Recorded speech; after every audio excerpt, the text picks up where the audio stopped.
My name is Janet, and I'm 56 years old.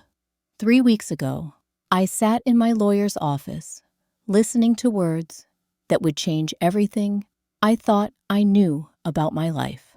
My husband Harold had passed away after a long battle with cancer, and I expected to inherit our modest home and maybe a small savings account. What I heard instead left me speechless.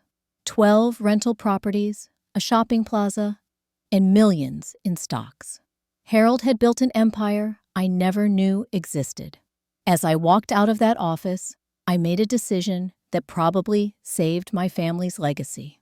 I decided to keep quiet about it all. Before we dive into this story, I'd love to know where you're watching from today. Please hit that like button and subscribe if you haven't already, because what happened next with my son's wife will show you exactly why some secrets are worth keeping. Let me tell you about the choice that changed everything.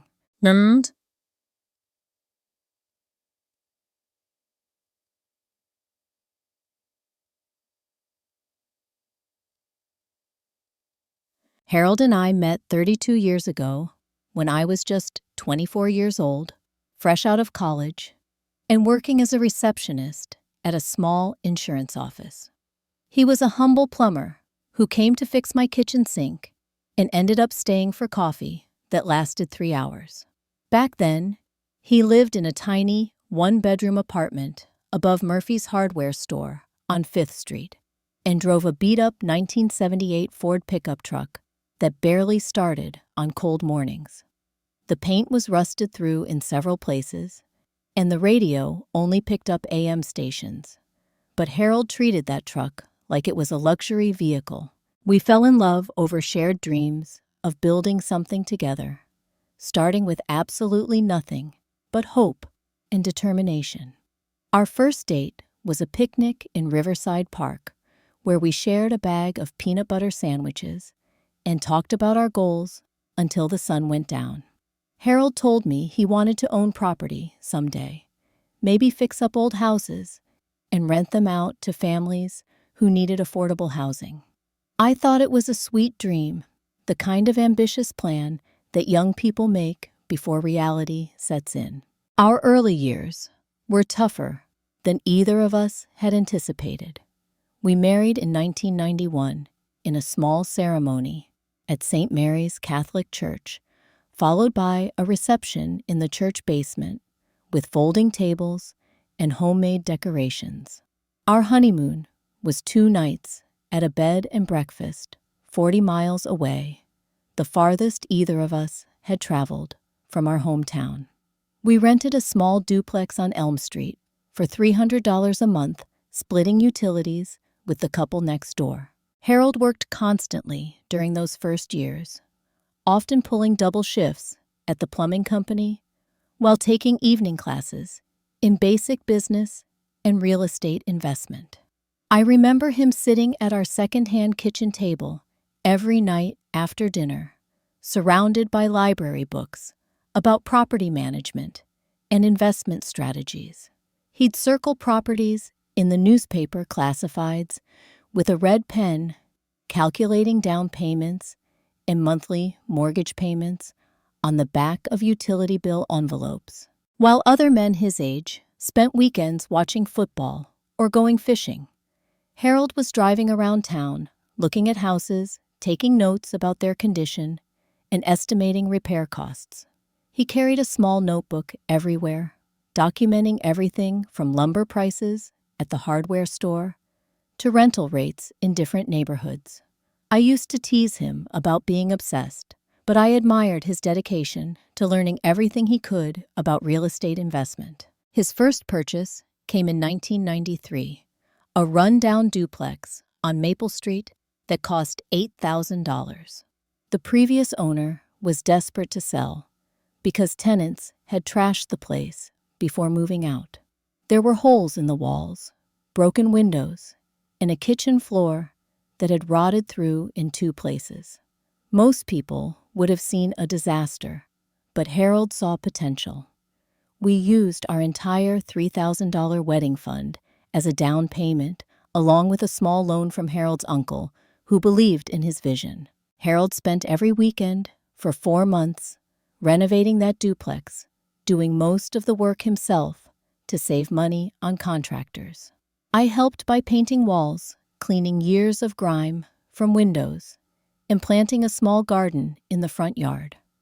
We learned how to install flooring repair plumbing and replace electrical fixtures by reading how-to books and making plenty of mistakes along the way. When we finally found tenants, the monthly rent was enough to cover our mortgage payment, plus a small profit that Harold immediately saved for the next investment. By 1995, Harold owned 3 rental properties and had established a reputation as a fair landlord who maintained his buildings well. He never talked about money or showed off what he was gradually building. When neighbors asked about his real estate business, he'd just say he did a little property management on the side, while continuing to work full-time as a plumber. He was incredibly private about finances, even with me. I knew we were doing better than before, but Harold handled all the paperwork and made all the investment decisions. Our son Marcus was born in 1996, and Harold immediately started teaching him about the value of hard work and financial responsibility.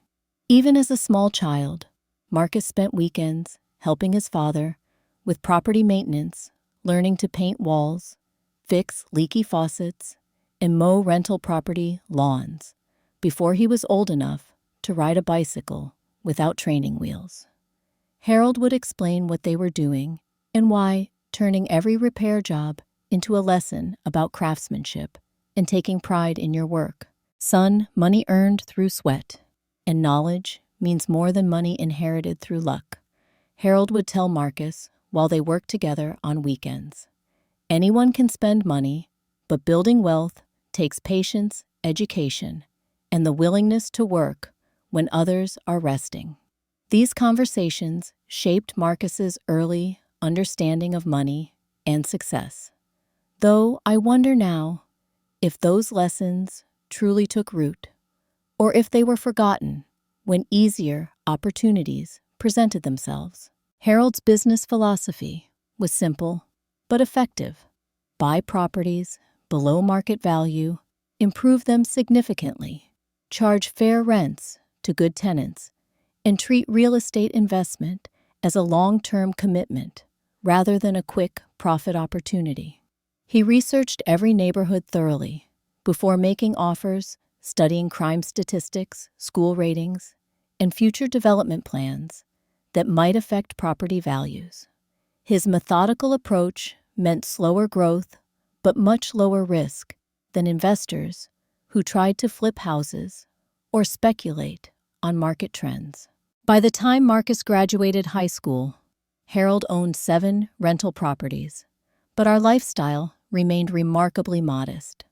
We still lived in the same duplex we'd rented as newlyweds, which Harold had eventually purchased from our landlord.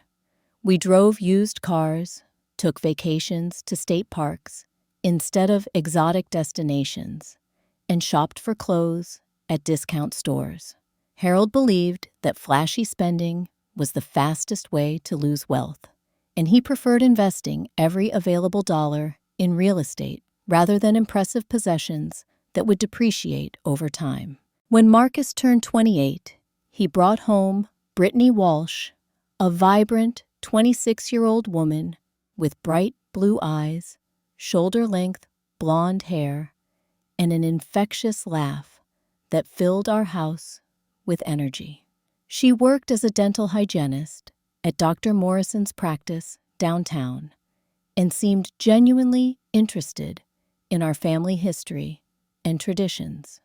During Sunday dinners, she'd ask Harold detailed questions about his childhood in rural Pennsylvania and listen attentively to his stories about learning plumbing from his grandfather.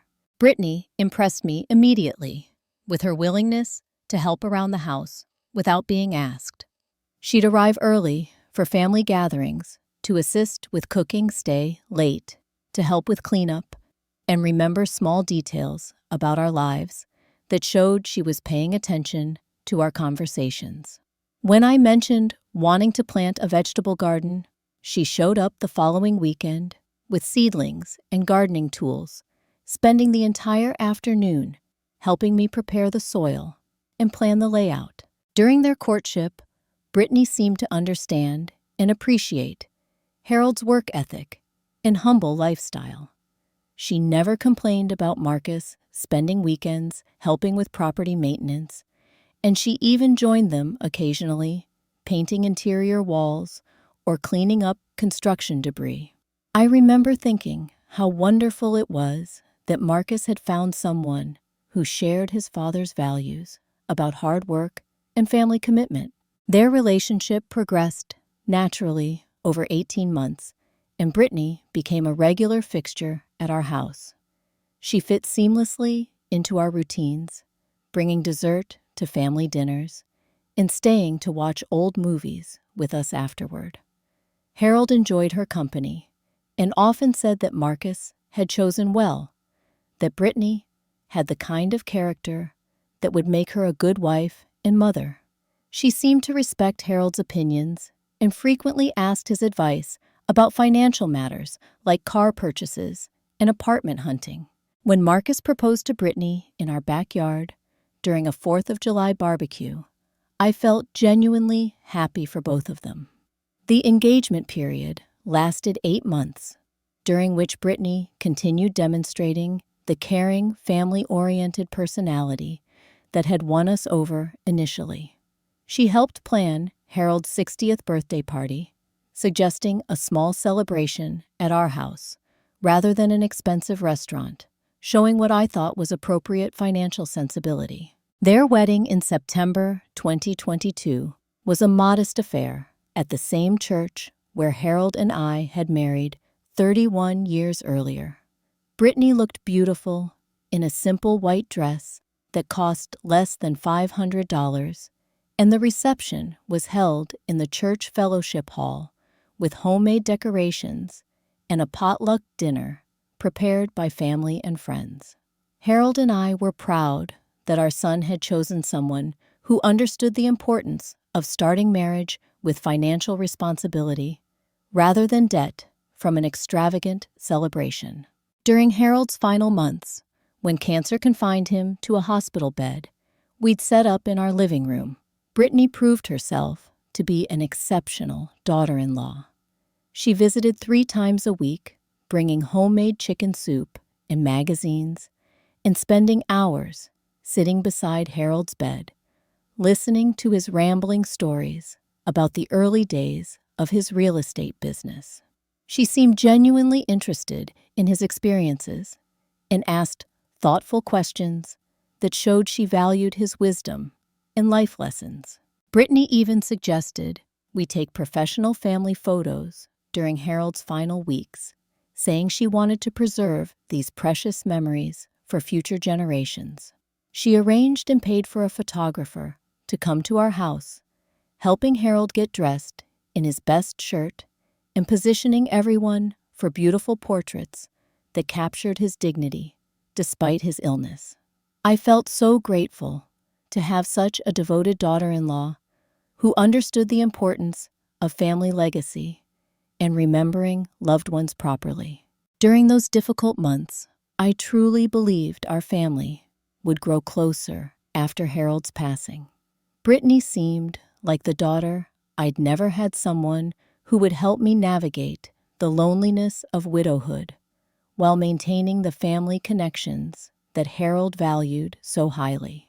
She often mentioned how much she looked forward to having me spend more time with her and Marcus, maybe even taking trips together once I felt emotionally ready to travel again. I imagined Sunday dinners continuing at my house, holiday celebrations where I could spoil future grandchildren, and the kind of close-knit family relationship that would honor Harold's memory.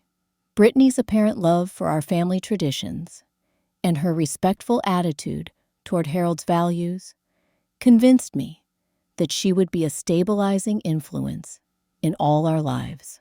I couldn't have been more wrong about her true intentions. BuzzFeed. The first indication that something had changed came just 2 days after Harold's funeral, when I was still wearing black clothes and barely functioning emotionally. I'd spent the morning sorting through sympathy cards and was sitting at my kitchen table with a cup of tea when Brittany knocked on my front door. She arrived carrying a tuna casserole and wearing what she called her concerned face, but something about her energy felt different from the gentle daughter-in-law I'd known during Harold's illness.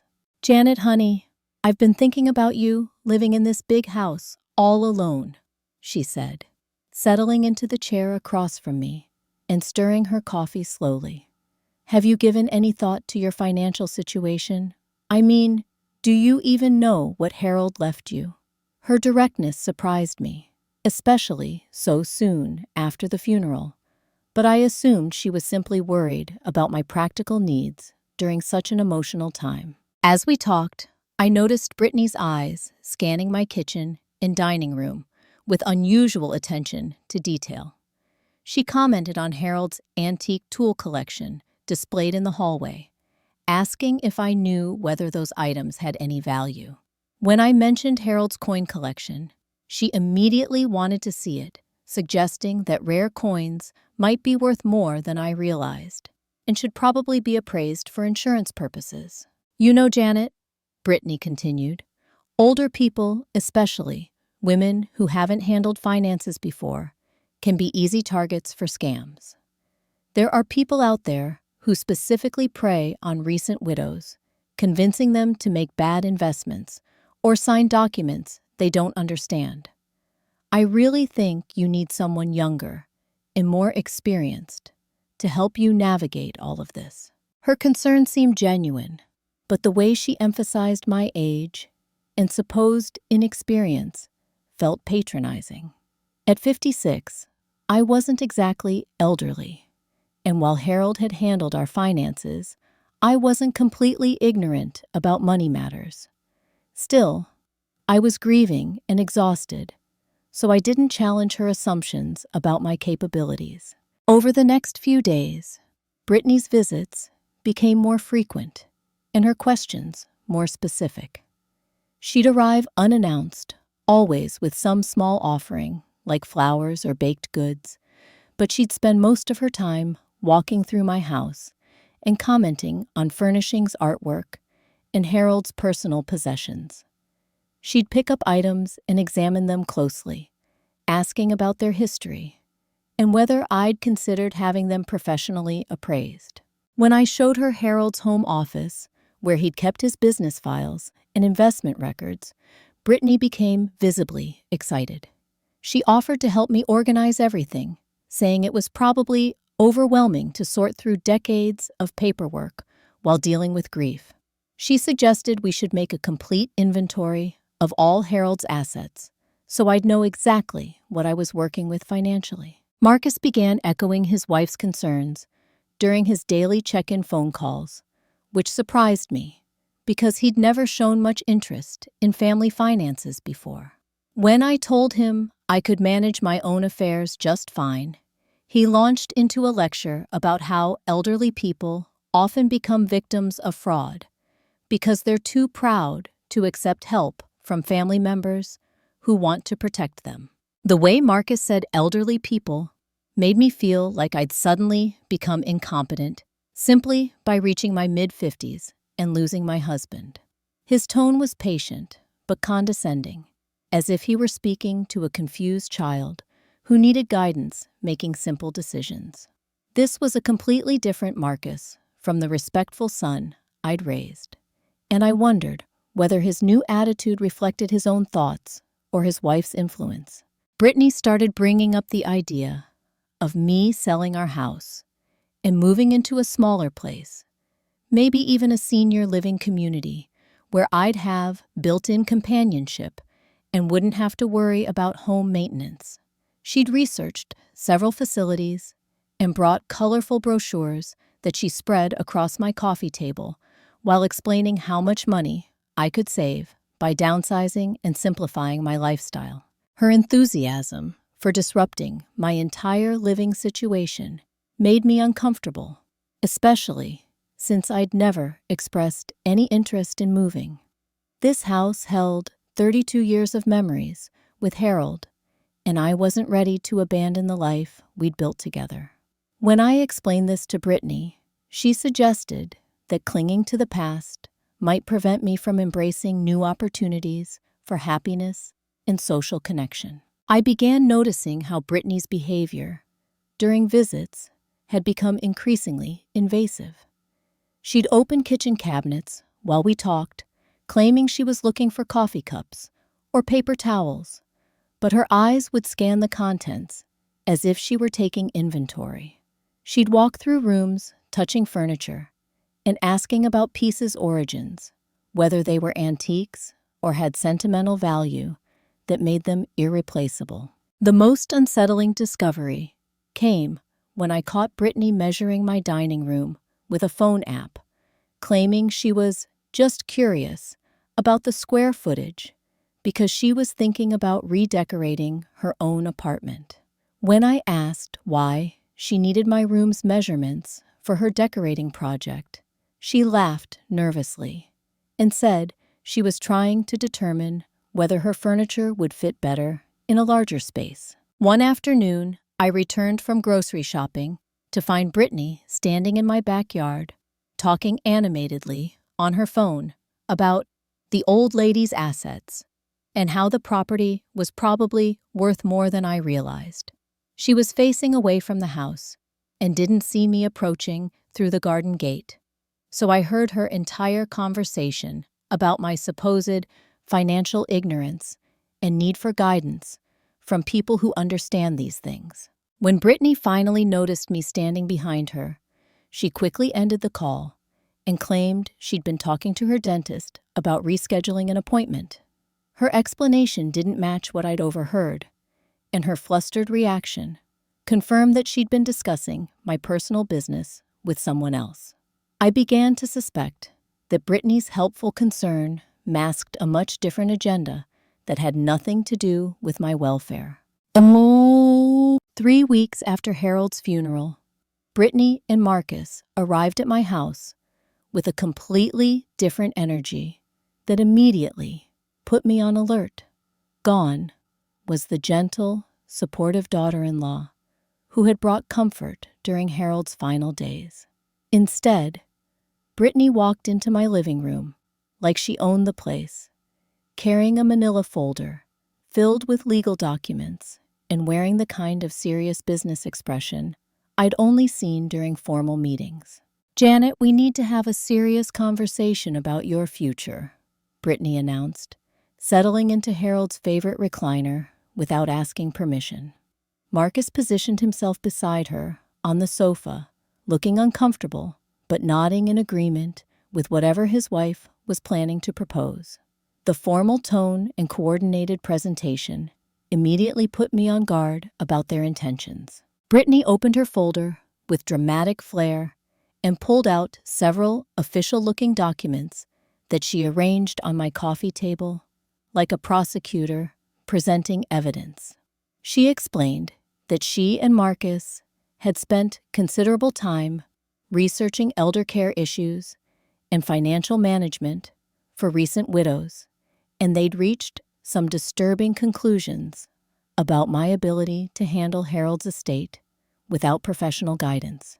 "We've discovered that women your age, especially those who haven't been actively involved in financial planning, often make costly mistakes during the emotional period following their husband's death," Brittany said, using the kind of clinical language that made me sound like a case study rather than a family member.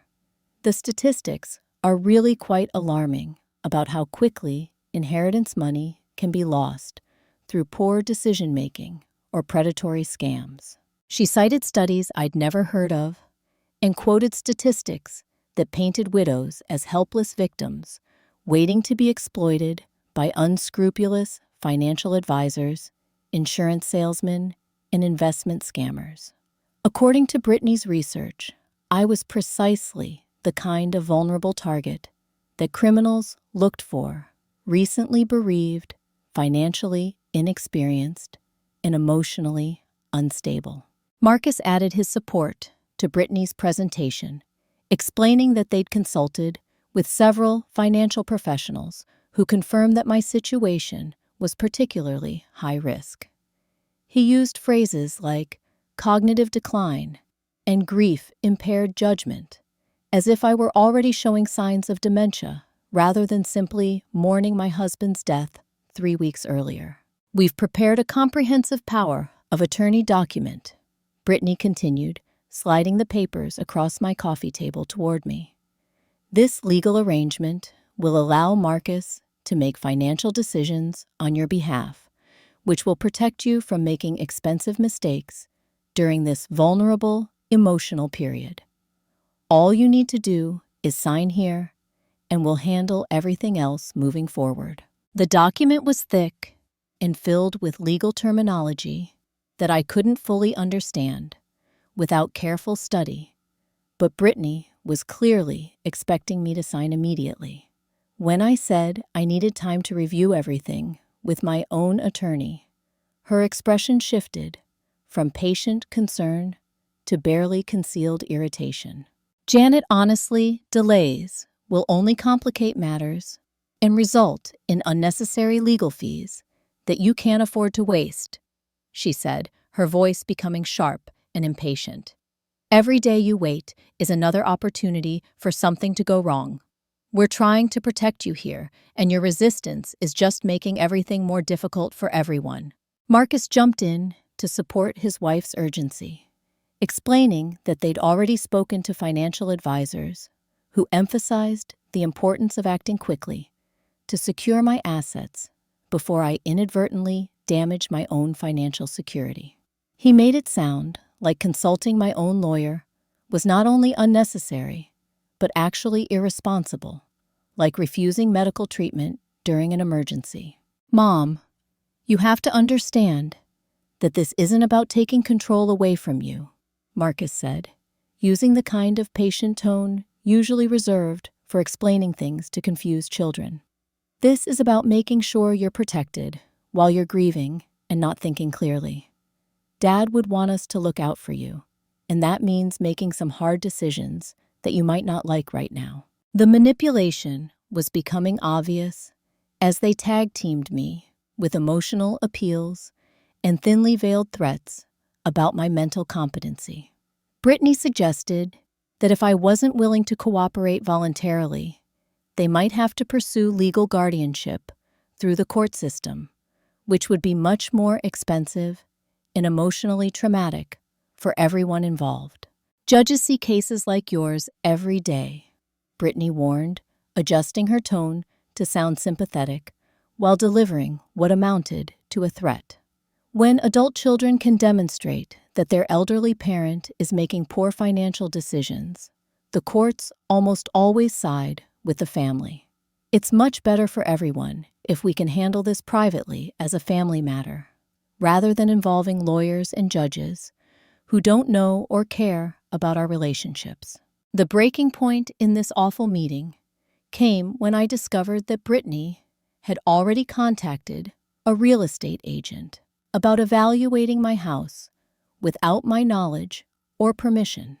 I found the agent's business card tucked behind my front door the previous day, along with a note saying she'd been hired by the family to provide a comprehensive market analysis of my property. When I confronted Brittany about this unauthorized contact with real estate professionals, she didn't even attempt to deny her involvement. Instead, she claimed she was just being proactive in helping me understand my options before I made any impulsive decisions about where to live or how to manage my housing costs as a single person. You're going to need to think about downsizing eventually, Brittany said, matter-of-factly. This house is too big and expensive for one person, especially someone on a fixed income. I was just trying to get you some preliminary information so we'd know what we're working with when the time comes to make changes. Her casual assumption that she would be involved in deciding where I lived and how I managed my personal affairs infuriated me more than anything else she'd said during this ambush. Harold and I had spent 3 decades making this house our home, and the idea that Brittany was already planning to sell it out from under me revealed the true scope of her intentions. That evening, I stood at my upstairs bedroom window and listened to Brittany, pacing in my driveway while talking loudly on her cell phone. She was discussing the old woman's stubbornness and how she'd have to try different approaches to gain control of the assets before I did something foolish that would reduce the family's inheritance. She mentioned specific dollar amounts that she expected to inherit. Through Marcus, talked about liquidating everything as quickly as possible to avoid probate complications, and even discussed potential investment strategies for managing what she clearly considered her future wealth. Her conversation revealed that this entire campaign wasn't about protecting me at all, but about positioning herself to control Harold's life's work. I realized that night that Brittany had never seen me as family worth caring about. I was simply an obstacle standing between her and what she believed was rightfully hers through marriage to my son. The caring, devoted daughter-in-law act had been a performance designed to gain my trust and position herself for exactly this kind of takeover attempt. The next morning, I knew I needed to understand exactly what I was dealing with. So I called Harold's longtime attorney, Robert Matthews, who had been conspicuously absent from Brittany's legal team. Robert had handled our real estate transactions for 15 years and was the only person besides Harold who knew the full extent of our family's financial situation. When I explained what had happened during Brittany and Marcus's visit, Robert's voice became immediately protective and concerned. He'd dealt with similar situations before and recognized the tactics being used against me. He insisted that we meet at his office that very morning, away from my house, where Brittany might interrupt or overhear our conversation. "Janet," Robert said seriously, as he reviewed the power of attorney documents Brittany had tried to pressure me into signing. "These papers would give Marcus complete and irrevocable control over every aspect of your financial life. Once signed, you would essentially become powerless to make your own decisions about money, property investments, or even basic living expenses." He explained that the document was far more comprehensive than typical financial power of attorney arrangements. It included provisions that would allow Marcus to sell my house, liquidate investments, close bank accounts, and make any other financial decisions he deemed appropriate without requiring my consent or even informing me beforehand. "This isn't protection, Janet. This is a complete financial takeover disguised as elder care." Robert continued his anger evident as he reviewed the fine print.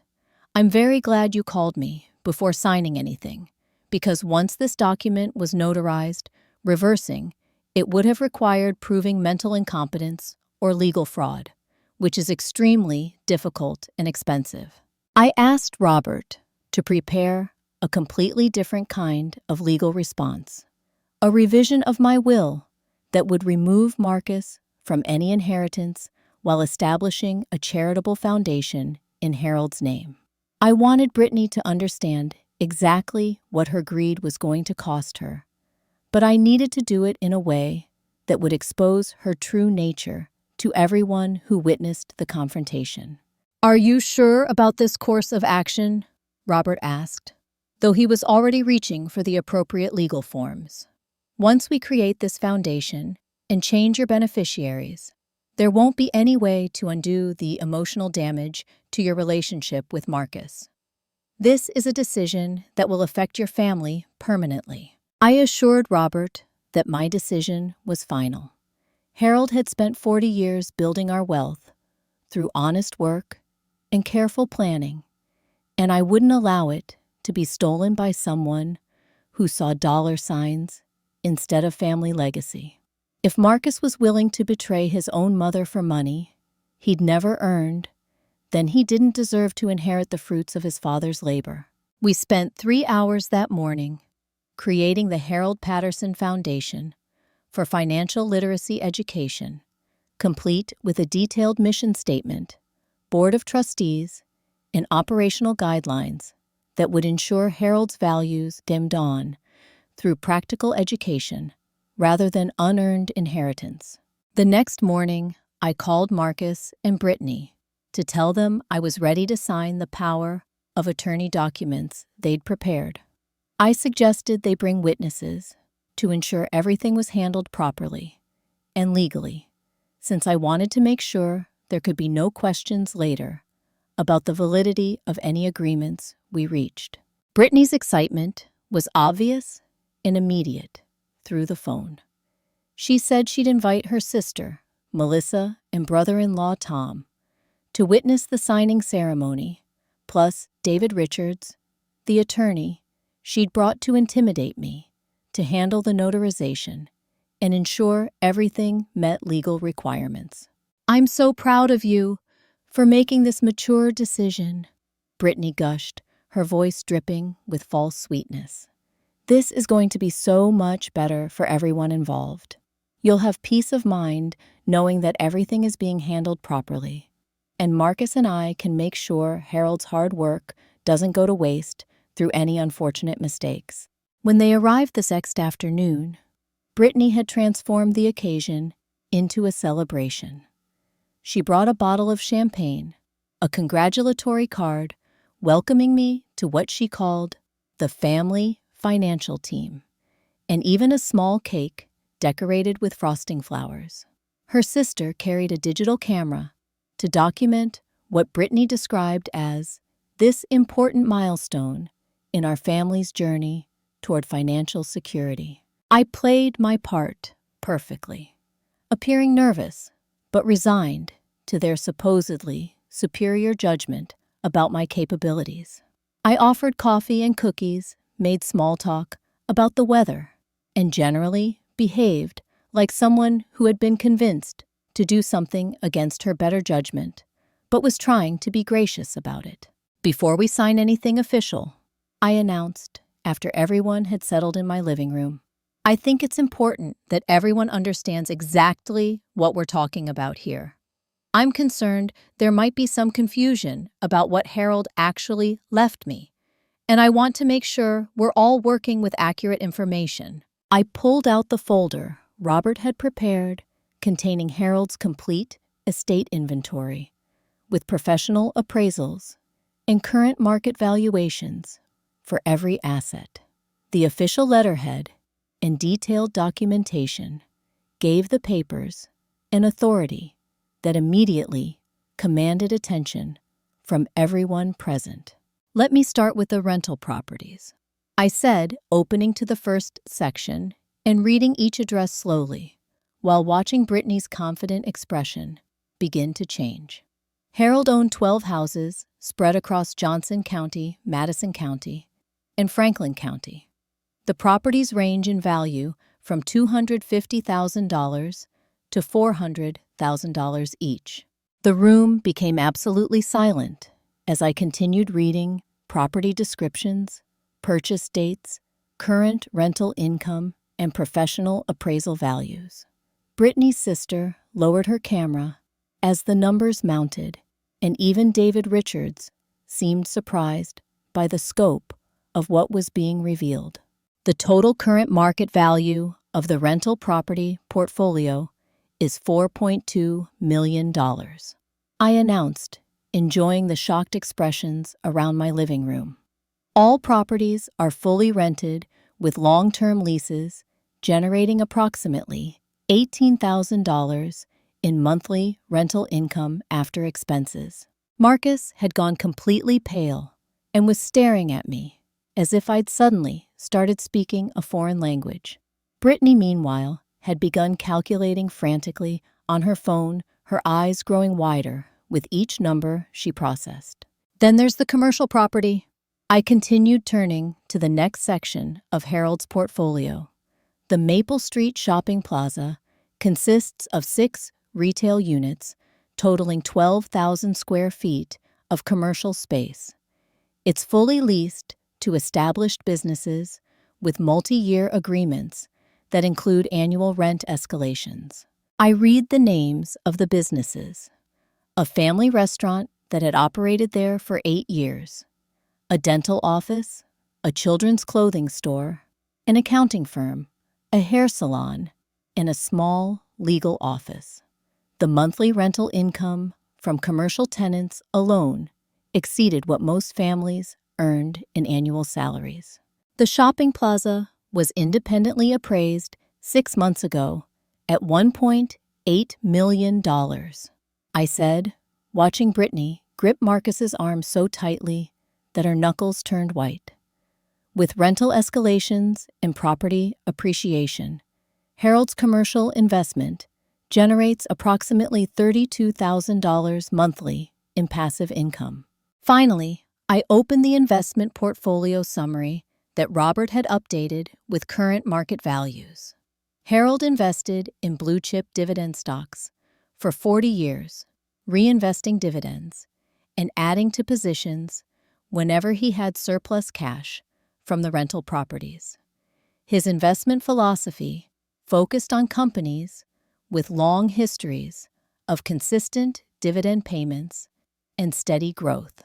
The portfolio included household names that even financially inexperienced people would recognize: Microsoft, Johnson & Johnson, Coca-Cola, Procter & Gamble, and dozens of other established companies that had provided steady returns for decades.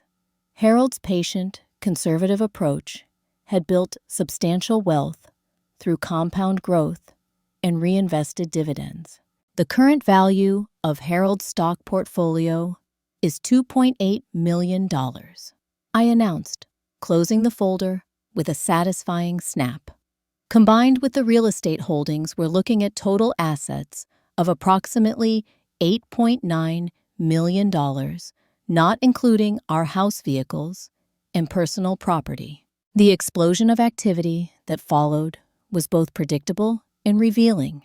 Brittany immediately began whispering urgently to Marcus about investment strategies, tax implications, and wealth management services, while her sister and brother-in-law exchanged meaningful glances about the sudden change in family circumstances. Dance! Brittany's transformation was so complete and immediate that it would have been comical if it weren't so disturbing. Within minutes of learning about Harold's actual wealth, she morphed from a concerned daughter-in-law into a self-appointed family financial officer, speaking with authority about investment strategies and wealth management as if she'd been handling millions of dollars her entire life. Janet, this changes absolutely everything about how we need to approach your situation, she said, moving from her chair to sit directly beside me with newfound physical affection. We're not just talking about protecting a modest inheritance anymore. This is serious wealth that requires sophisticated management and long-term strategic planning to preserve and grow for future generations. She began rattling off suggestions with the confidence of someone who'd been secretly researching wealth management strategies, probably hoping this day would eventually come. She recommended hiring a team of financial professionals, including a certified financial planner, a tax attorney, and an investment advisor who specialized in high-net-worth clients. We need to immediately restructure everything for maximum tax efficiency. Brittany continued, pulling out her phone to start making notes. The rental properties should probably be moved into a limited liability company. The stock portfolio needs to be reviewed for proper diversification, and we should explore opportunities to leverage the commercial real estate for additional investments. Marcus seemed overwhelmed by the magnitude of what his father had accomplished without ever mentioning it. But Brittany was already 3 steps ahead, planning how to optimize every aspect of Harold's carefully built empire. Her rapid-fire questions revealed that she'd been educating herself about wealth management, probably in anticipation of eventually gaining access to family money. Have you considered the estate tax implications of holding assets in your name versus transferring them to family trusts? She asked, as if I were supposed to know what that meant. With this level of wealth, we're definitely going to need sophisticated estate planning to minimize tax liability and ensure efficient transfer to the next generation. Her sister Melissa looked increasingly uncomfortable with Brittany's sudden expertise in complex financial matters, but said nothing, as her younger sibling transformed into someone who spoke fluent investment terminology and seemed to have detailed opinions about portfolio allocation strategies. I think we should schedule a family meeting with a wealth management firm next week, Brittany announced, already scrolling through her phone contacts. I've been researching some of the top firms in the region, and I think I know exactly who we should talk to about developing a comprehensive financial plan that honors Harold's legacy while maximizing growth potential. The speed with which Brittany shifted from wanting to control modest assets to planning sophisticated wealth management strategies revealed just how much research and preparation had gone into her campaign. This wasn't spontaneous concern for my welfare, but a carefully calculated attempt to position herself as indispensable to managing sudden wealth. David Richards, the lawyer Brittany had brought to intimidate me, seemed genuinely surprised by the revelation of Harold's assets and began asking technical questions about how the properties were currently titled and whether proper legal structures were in place to protect such substantial holdings. Mrs. Patterson, he said, reviewing his notes about the power of attorney arrangement. Given the scope of these assets, we might want to consider more sophisticated legal arrangements than simple financial power of attorney. With this level of wealth, there are significant liability and tax considerations that require specialized expertise.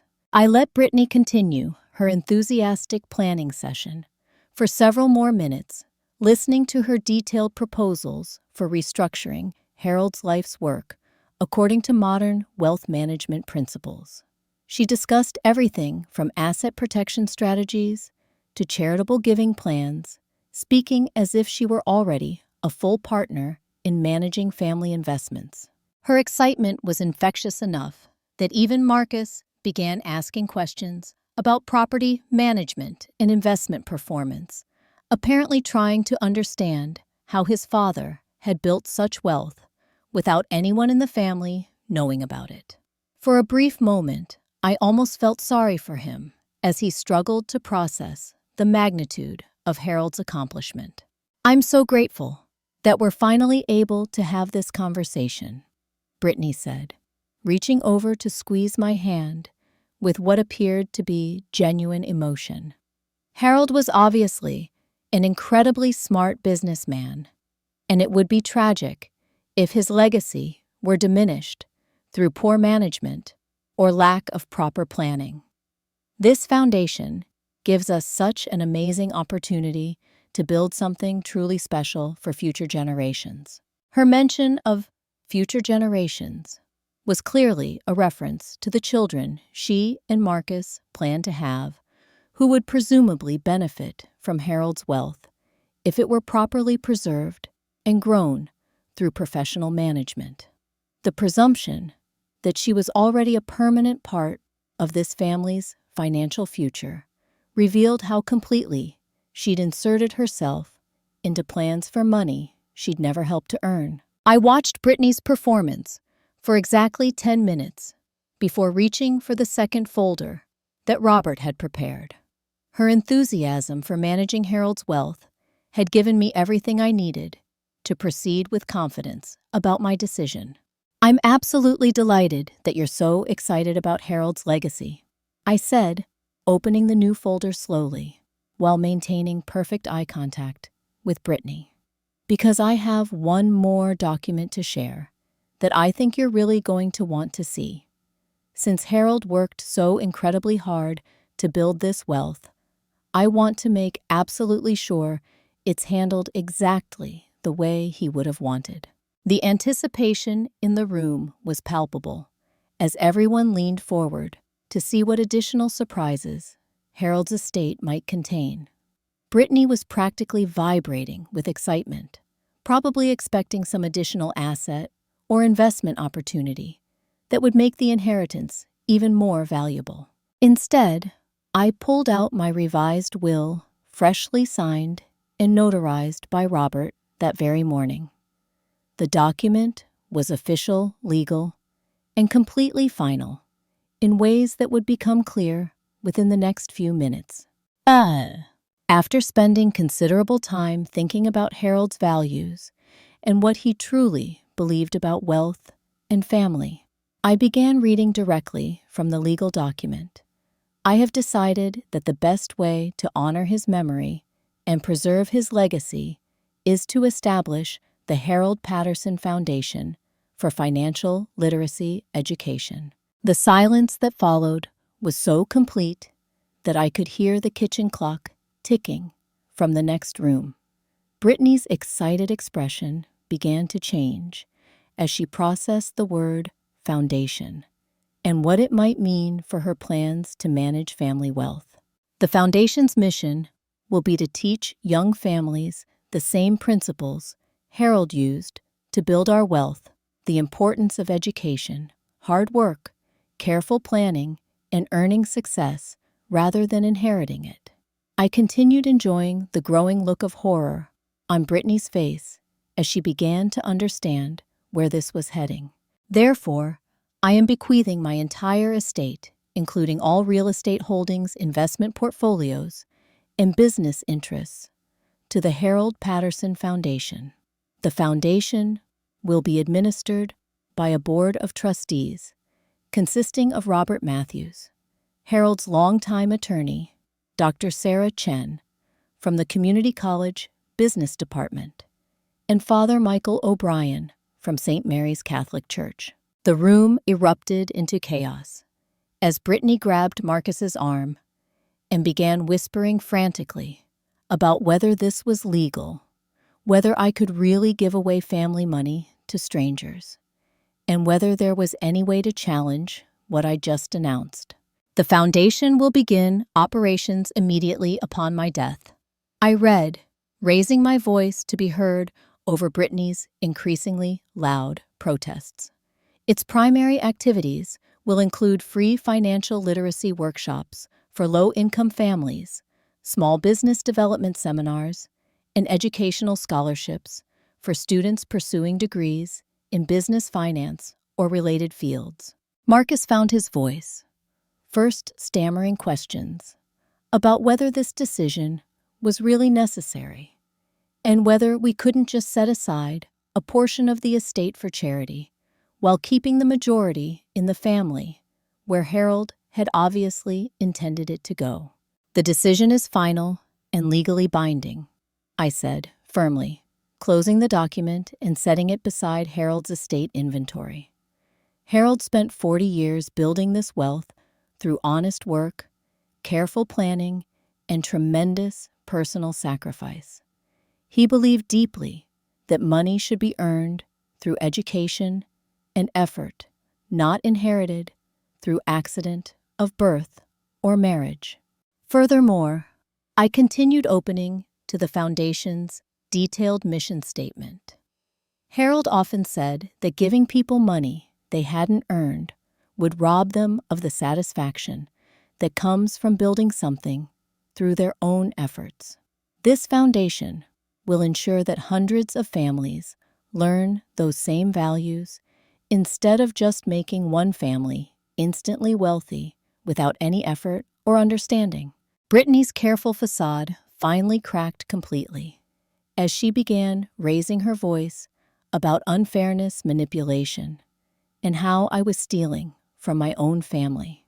She accused me of having a mental breakdown that was causing me to make irrational decisions out of spite and grief, rather than love for my son and his future children.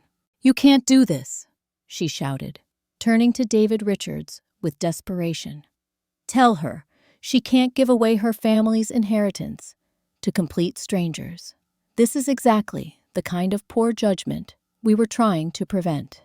She's not thinking clearly because of grief and age, and this proves she needs someone else making financial decisions. Her desperation was both pathetic and illuminating, as she showed her true personality to everyone in the room. The caring, devoted daughter-in-law mask had been completely discarded, revealing someone whose primary interest had always been gaining access to money she'd never worked to earn. "Actually," David Richards said quietly, reviewing the legal documents, "Mrs. Patterson has every right to dispose of her assets as she sees fit. The will is properly executed, witnessed, and notarized. Unless there's evidence of mental incompetence or coercion, which there clearly isn't, her testamentary wishes are legally binding." Brittany's sister, Melissa, had been taking photos of this entire confrontation, apparently expecting to document a happy family moment, but instead capturing her sister's complete meltdown as her financial fantasies evaporated in real time. This foundation represents everything Harold believed about building character through earning success, I said, standing up and walking to my front door. He would be proud to know that his life's work will help other families learn the same principles that enabled him to create wealth from nothing. I opened the door wide and looked directly at Brittany, whose face had turned red with anger and humiliation. "I think this meeting is over. Brittany Marcus, I'd like you to leave my house immediately and not return unless you're specifically invited." The witnesses filed out awkwardly, with Melissa still holding her camera and Tom shaking his head in apparent disbelief at what they'd just witnessed. David Richards gathered his unused legal documents, probably wondering how a simple power of attorney signing had turned into such a dramatic family confrontation. Marcus tried to linger, attempting to start a conversation about reconsidering my decision, or at least discussing alternatives that might preserve some inheritance for family members. But Brittany was already pulling him toward their car, while continuing to argue loudly about the unfairness of my choice. "This isn't over," she shouted from my driveway. "We're going to fight this. No judge is going to let you throw away millions of dollars because you're angry about some imaginary offense. This is financial abuse of an elderly person, and there are laws to protect people like you from making these kinds of destructive decisions." I watched from my front window as Brittany paced beside their car, gesticulating wildly, while apparently calling someone on her phone to discuss legal options for challenging my will. Marcus stood beside her, looking defeated and confused, probably wondering how a simple inheritance situation had become so complicated and emotionally destructive. The aftermath unfolded exactly as I'd expected, with Brittany launching a desperate campaign to reverse my decision through a combination of emotional manipulation, legal threats, and attempts to have me declared mentally incompetent.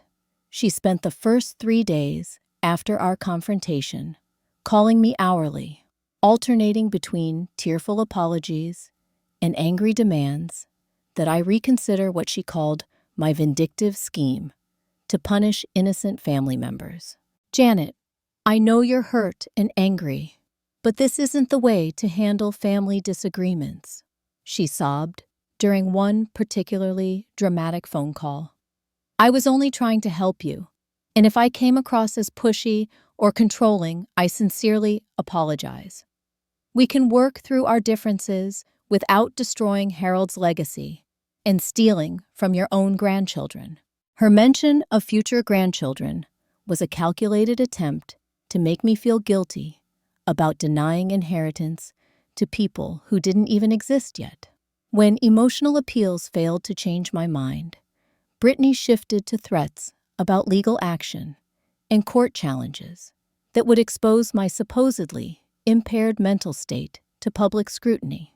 Marcus tried a completely different approach, calling to tell me he loved me and that our relationship was more important than money. But when I asked him directly whether he supported his wife's behavior during our confrontation, he couldn't give me a straight answer. His silence told me everything I needed to know about where his ultimate loyalties lay. Mom, I just think maybe you're making this decision while you're still emotional about losing Dad, he said, carefully, clearly, trying to avoid taking sides between his wife and mother. Maybe we could all sit down in a few months after you've had time to process everything and figure out something that works for everyone. His suggestion that time would change my mind about Brittany's character revealed how little he understood what had actually happened.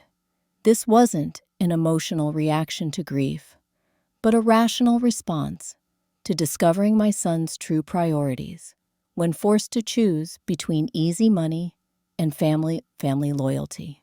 2 weeks after our confrontation, I received legal papers from Brittany's new attorney, attempting to challenge my mental competency based on what they called erratic financial behavior and decisions inconsistent with normal family relationships. The lawsuit claimed that no rational person would give away millions of dollars to strangers while denying inheritance to her own family. Robert Matthews helped me respond with a comprehensive psychological evaluation conducted by Dr. Elizabeth Warren, a respected geriatric psychiatrist who specialized in mental competency assessments. The evaluation included cognitive testing interviews with longtime friends and neighbors, and a thorough review of my decision-making process regarding the foundation. Mrs. Patterson demonstrates excellent cognitive function, clear reasoning ability, and no signs of depression or other mental health issues that might impair her judgment. Dr. Warren's report concluded, her decision to establish a charitable foundation reflects coherent personal values and a thoughtful approach to preserving her late husband's legacy through education rather than inheritance. The lawsuit was dismissed within 6 weeks when Brittany's attorney couldn't present any credible evidence of mental incompetence or undue influence. The judge noted that charitable giving was a perfectly normal decision for wealthy individuals, and that my choice to prioritize education over inheritance reflected admirable values rather than impaired judgment. During this legal battle, I learned through mutual friends that Brittany had been researching Harold's business activities for months before his death, apparently trying to determine the scope of family wealth she might eventually inherit through marriage to Marcus.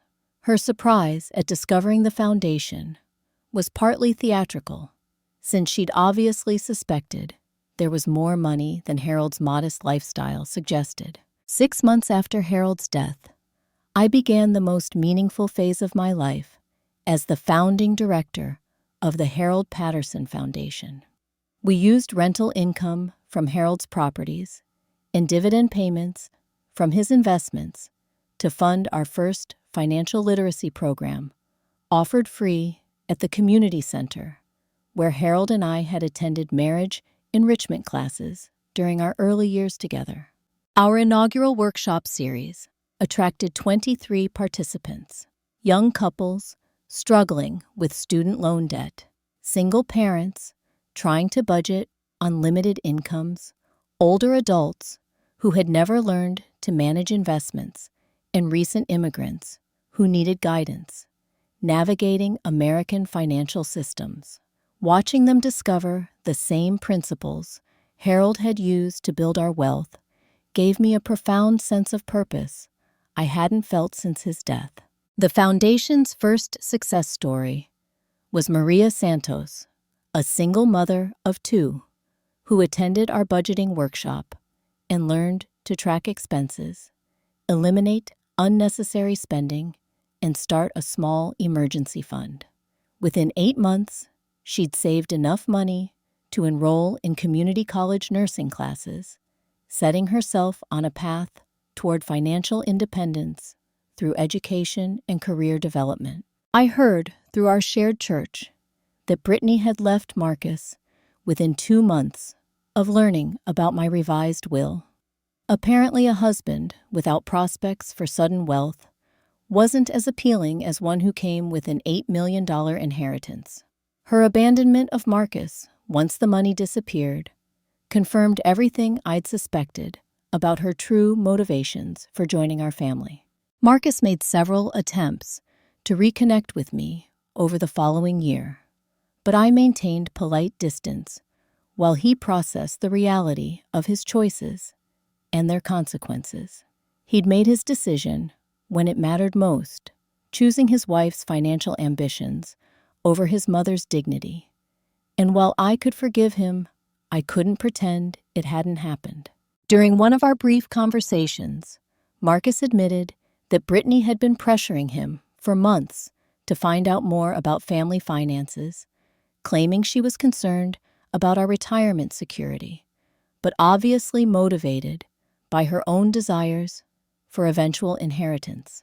He seemed genuinely shocked by how quickly she'd abandoned their marriage once the money prospect disappeared. "I guess I never really knew her at all," he said sadly. "She was so different during Dad's illness, so caring and supportive. I thought she really loved our family, but apparently she was just positioning herself for this opportunity. I'm sorry I didn't see it sooner, Mom. I should have trusted you, instead of letting her convince me you needed our help." While I appreciated Marcus's apology and his recognition of how badly he'd misjudged the situation, too much damage had been done for us to simply return to our previous relationship. Trust once broken by such fundamental betrayal required years to rebuild, if it could be rebuilt at all. A year after establishing the foundation, we'd helped over 200 families improve their financial literacy and begin building wealth through education and planning rather than luck or inheritance. Harold's legacy was living on in every family that learned to budget effectively, every couple that saved for their first house down payment, and every young person who chose education over get-rich-quick schemes. The foundation expanded beyond basic financial literacy to include small business development workshops, where we taught Harold's principles about careful planning, conservative growth, and treating business ownership as a long-term commitment rather than a quick profit opportunity. Several participants used our guidance to start successful small businesses that created jobs and contributed to our local economy. I formed deep friendships with other women who attended our workshops, many of them widows who understood the challenges of rebuilding identity and purpose after losing a life partner. Together, we created a support network that provided both practical financial education and emotional encouragement for anyone willing to learn and grow beyond their current circumstances. The most profound satisfaction came from watching workshop participants achieve financial goals they'd never thought possible. Harold's patient, conservative investment principles worked just as well for families starting with nothing as they had for us 40 years earlier. Education, hard work, and consistent saving could still build wealth regardless of starting circumstances. Sometimes I wondered what would have happened if Marcus and Brittany had shown genuine concern for Harold's values rather than just his money.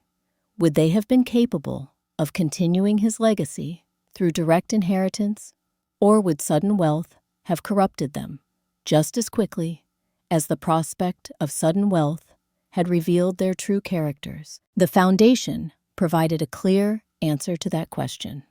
Harold's wealth was creating positive change for hundreds of families who approached it with respect, gratitude, and commitment to learning the principles that had generated it originally. Money entrusted to people who understood its value and responsibility produced far better results than money inherited by people who saw it as an entitlement. On quiet evenings in the house Harold and I had shared for 3 decades, I felt deep peace, knowing that his life's work was creating opportunities for families who truly appreciated the chance to build better lives through education and effort. His legacy was growing rather than being consumed, helping rather than corrupting, inspiring rather than spoiling. The foundation had become Harold's true monument, preserving his values and extending his influence far beyond what direct inheritance to Marcus and Brittany could have accomplished. Every family that achieved financial stability through our programs honored Harold's memory more meaningfully than any expensive memorial or family trust fund could have done. 2 years after Harold's death, and 18 months after establishing the foundation, I had settled into a routine that brought me more satisfaction than any period since my early marriage. Every morning, I reviewed applications from families requesting assistance with financial planning, small business development, or educational scholarships funded through Harold's carefully managed investments. The foundation had grown beyond anything I'd imagined possible when Robert and I first drafted its mission statement.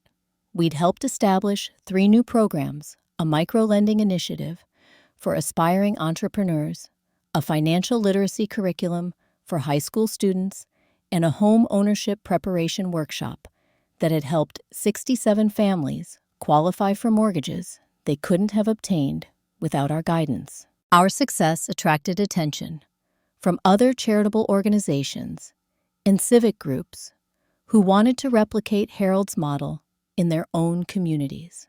I found myself speaking at conferences and workshops, sharing the story of how one man's quiet discipline and long-term vision had created a legacy that would benefit families for generations to come. The irony wasn't lost on me that I'd become more financially sophisticated in widowhood than I'd ever been during my marriage, when Harold handled all investment decisions and business management. Learning to oversee the foundation's operations had educated me about real estate, management, stock portfolio, oversight, and charitable foundation administration in ways that made me far more capable than Brittany had ever imagined. Marcus made one final attempt to reconcile our relationship on the 2nd anniversary of Harold's death. He appeared at my door looking older and more mature, carrying flowers and wearing the kind of serious expression that suggested he'd spent considerable time preparing for this conversation. "Mom, I've had 2 years to think about what happened, and I need you to know that I understand how badly I failed you and Dad." He began settling carefully into the kitchen chair where we'd had thousands of conversations during his childhood and adolescence. I let Brittany manipulate me into betraying everything Dad taught me about family loyalty and earned success. He explained that the end of his marriage had forced him to confront some difficult truths about his own character and priorities. Losing both his wife and his inheritance had been devastating initially, but ultimately educational in ways he'd never expected. I spent my whole life taking for granted that I'd inherit Dad's business someday, without ever really understanding what he'd built or how he'd built it, Marcus continued. I thought wealth was just something that happened to our family, not something that required constant work and careful decisions. Brittany saw that weakness in me and used it to convince me that you were the problem. I listened to his apology with mixed emotions. While I appreciated his willingness to acknowledge his mistakes and take responsibility for the choices that had cost him his inheritance, too much damage had been done to our relationship for simple words to repair everything that had been broken. I'm glad you've learned from this experience, I told him honestly, but understanding why something happened doesn't undo the harm it caused. You chose Brittany's financial ambitions over our family's values when it mattered most. That choice revealed something about your character that I can't simply forget or ignore. Marcus asked whether there was any possibility of restoring his inheritance if he demonstrated sustained commitment to Harold's values through his own actions over time. It was a reasonable question that showed he was thinking more maturely about wealth and responsibility, but it also revealed that he still didn't fully understand what the foundation represented. The foundation isn't punishment for your behavior, Marcus, I explained. It's the fulfillment of everything your father believed about money and character. Harold's wealth is now helping hundreds of families learn the same principles he used to build our financial security. That's a more meaningful legacy than simply making one family wealthy. I offered Marcus the opportunity to participate in foundation activities if he was genuinely interested in honoring Harold's memory through service rather than inheritance. We had several volunteer programs where he could contribute his time and energy to helping other families achieve financial stability through education and planning. Think about it carefully, I suggested. Volunteering for the foundation would mean working to help other people build wealth rather than seeking wealth for yourself. If you can find satisfaction in that kind of service, then we might be able to rebuild our relationship on a foundation stronger than money. Marcus promised to consider my offer, and over the following months, he began attending foundation workshops as a volunteer assistant. He helped with setup and cleanup, answered basic questions about budgeting and saving, and gradually demonstrated that he was capable of finding fulfillment in helping others rather than seeking personal benefit. Watching Marcus work with young families struggling to manage limited incomes reminded me of the son I'd raised, the one who'd helped Harold with property maintenance and seemed to understand the value of earned success. Perhaps the experience with Brittany had been necessary to teach him lessons about character that he couldn't have learned any other way. Our relationship slowly began to heal as Marcus proved through consistent actions that he'd genuinely changed his perspective about money, family, and responsibility. It would never return to the unconditional trust of his childhood, but it evolved into something more mature and realistic, based on shared values rather than assumed loyalty. The Foundation's third annual report showed that we directly helped over 400 families improve their financial situations through education, counseling, and small business development assistance. The aggregate impact included over $2 million in debt reduction, $800,000 in new savings accounts, and 43 successful small business startups that had created jobs for additional community members. Harold's investment portfolio continued growing through careful management and reinvested dividends, ensuring that the foundation's work could expand indefinitely, rather than gradually declining as assets were consumed.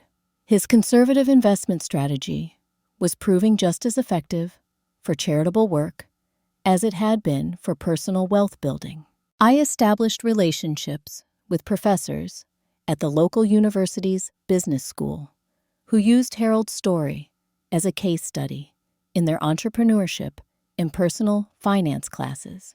Students learned about the principles that had enabled a working-class plumber to accumulate millions of dollars through disciplined education and long-term thinking, rather than high-risk speculation or inherited advantages. The Foundation's most ambitious project became a partnership with the community college to develop a comprehensive financial literacy certificate program that would be available free to any resident of our county. The curriculum covered everything from basic budgeting to small business planning, real estate investment, and retirement preparation, essentially teaching Harold's complete financial philosophy in an organized educational format. On the 5th anniversary of Harold's death, I stood before an audience of over 200 people who had benefited from foundation programs, surrounded by families who had achieved homeownership, started successful businesses, or simply learned to manage their money more effectively through Harold's principles. Harold Patterson would be amazed and proud to see how his life's work has multiplied through your efforts, I told the audience. He believed that the greatest satisfaction came from building something meaningful through your own efforts, and every success represented in this room proves that his approach to life and money remains as relevant today as it was 40 years ago. The foundation had become Harold's true monument, far more meaningful than any expensive headstone or family trust fund could have been. His values lived on in practical ways that helped real families build better lives, creating a legacy that would continue long after everyone who'd known him personally had passed away. Looking back on the confrontation with Brittany and Marcus that had seemed so devastating at the time, I felt profound gratitude for the clarity it had provided about what truly mattered in life. Money had revealed everyone's true character, but it had also created opportunities to honor Harold's memory in ways that aligned perfectly with everything he'd believed about wealth, character, and the importance of earning success through effort, rather than expecting it through inheritance. Sometimes the most difficult decisions lead to the most meaningful outcomes. Losing the family I thought I had enabled me to build something far more valuable, a legacy that would help other families for generations to come, preserving Harold's values and wisdom in practical ways that honored everything he'd worked to achieve during his remarkable life. What would you have done in my situation when faced with family members who saw dollar signs instead of legacy, who valued inheritance more than the principles that had created the wealth they wanted to inherit? Would you have trusted sudden wealth to people who hadn't demonstrated the character necessary to handle it responsibly? Or would you have protected it the way I did, by channeling it toward education and service? Share your thoughts in the comments below. And if this story made you think about your own family's values and the difference between earning and inheriting success, please give it a like and subscribe for more real-life stories about the choices that define us. Thank you for listening to my journey through loss, betrayal, and the discovery of purpose beyond personal wealth. I hope Harold's story reminds you that true prosperity isn't just about accumulating money, but about using whatever resources we have to create positive change for others and preserve the values that made success possible in the first place.